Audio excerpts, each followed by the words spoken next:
Hello বন্ধুরা, প্রণব প্রিয়াঙ্কা ব্লগে আপনাদের সকলকে স্বাগত। আজকে আমি আপনাদের সঙ্গে শেয়ার করব আলু দিয়ে কাঁকড়ার ঝোল।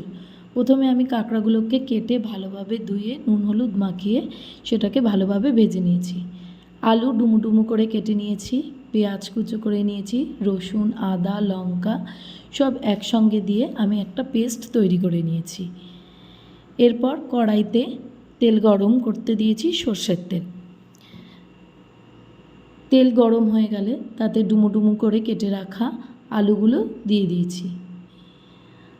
আলুগুলো দিয়ে আমি নুন আর পরিমাণ মতো হলুদ দিয়ে সেটাকে ভালোভাবে ভেজে নিয়েছি।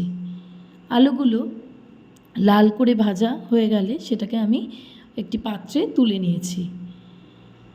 ওই কড়াইতেই আর একটু সর্ষের তেল গরম করে তার মধ্যে পেঁয়াজ আদা লঙ্কার পেস্ট দিয়ে দিয়েছি, হলুদ নুন জিরের গুঁড়ো ধনের গুঁড়ো কাশ্মীরি লঙ্কার গুঁড়ো দিয়ে ভালোভাবে কষিয়ে নিয়েছি।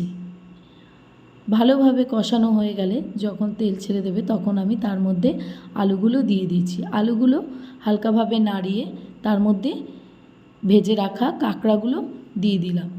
কাঁকড়াগুলো দিয়ে দেওয়ার পর সেটাকে ভালোভাবে কষিয়ে নিচ্ছি।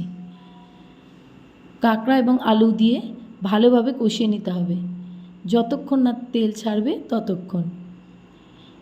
এইভাবে ভালোভাবে কষিয়ে নেওয়ার পর আমরা আগে থেকে গরম করে রাখা জল কাঁকড়ার মধ্যে দিয়ে দিলাম।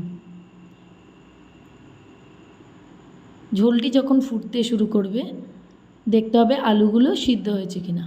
আলুগুলো সিদ্ধ হয়ে গেলে তার মধ্যে গরম মশলার গুঁড়ো ছিটিয়ে দিতে হবে। গরম মশলার গুঁড়ো দিয়ে আর কিছুক্ষণ নাড়াচাড়া করে বন্ধ করে দিতে হবে। ভিডিওটি যদি আপনাদের ভালো লেগে থাকে অবশ্যই লাইক কমেন্ট শেয়ার এবং সাবস্ক্রাইব করবেন।